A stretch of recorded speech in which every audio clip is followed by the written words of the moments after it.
Right, so inventive packaging is very important when selling consumer products. But really, this is taking it too far. Yeah. A fellow in America has decided to sell water. That's it, plain, straight, dinkum water. But he's got the clever idea of selling them in aluminium cans, and his brand is called Liquid Death.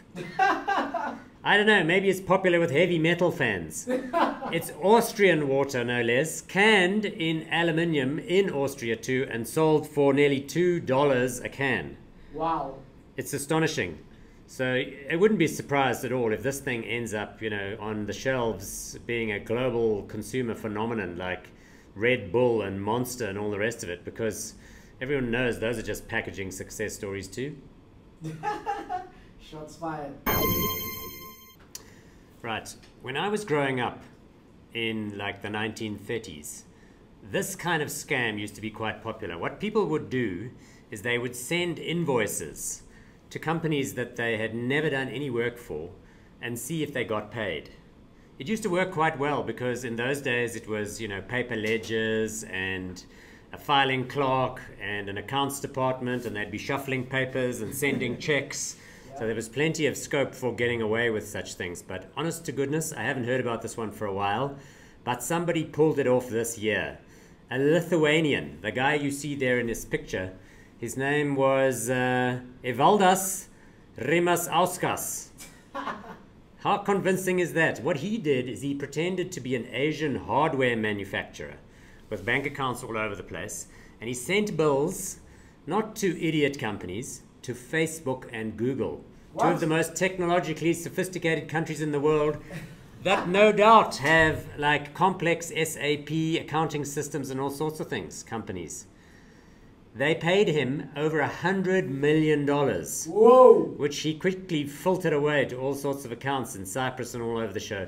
Remember, these companies are spending hundreds of billions of dollars every year on building these massive tech infrastructures, server rooms and diagrams and equipment for switching payments and all the rest of it. So it's hardly surprising. In any event, you will be happy to know that he didn't run off like some kind of Bond villain. He has been caught, extradited, and is currently standing trial in New York. Ouch. But still, those companies should be embarrassed. Come on, guys, really, seriously. Are you familiar with the brand Canada Goose? Yes? No? Magnificent, heavy, cold weather jackets made by a company in Canada using the finest duck down, Yeah. the best geese. Very, very popular worldwide in the terrible cold weather we've been having in the Northern Hemisphere, I'm not surprised, but also very, very popular in China. Yeah. In any event, in late 2018, Credit Suisse, the investment bank, was assisting the company in doing an accelerated placement of 10 million shares of stock in order to raise money for the company. This happens all the time in corporate finance. What the bank decided to do, and herein lies the business blunder, is keep a whole bunch of the stock for themselves. This again is quite popular because what the bank assumes is that there's going to be such demand for the stock that they can take a little bit of themselves at a discounted price and then trade it away in the market in the following days and weeks in order to make some nice profits.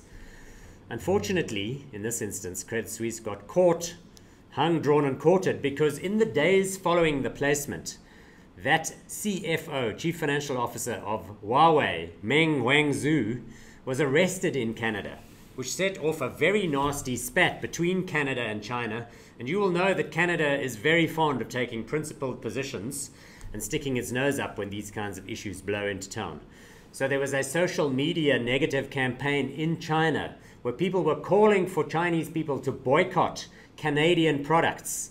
And what better than a company whose name is Canada Goose.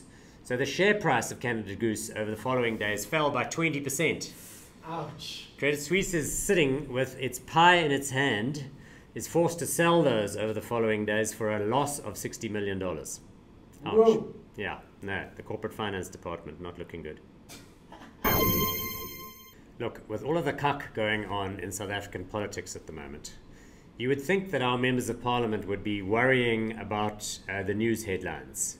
They'd be worrying about how many bags of cash they personally had taken on board, how many crates of booze, how many free cars and bags of meat they might personally have received, or Senior cabinet ministers would be worrying about how they were going to explain that companies like Bosasa had paid for significant security upgrades and other home improvements.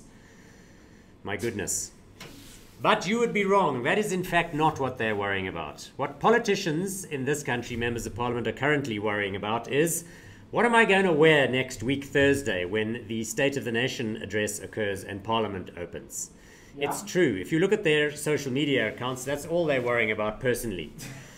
And you'll remember that there have been some truly blessed shockers in the past. Yeah. Like some of the examples appearing over my shoulder right now. And I'm talking about the men and the ladies. But you know, it could be worse. I noticed online this week that Ghana had the opening of its parliament. Yeah. And its head of state, whose name is Nana Akufo-Addo, was wearing this outfit. Which is truly I mean, what is that? He's got like some kind of red gumboots on, and that it's like a giant nappy and or an outfit which looks a whole lot like something that your youngest would wear to play school on the opening day. Yikes. Could be worse, folks. Could be worse.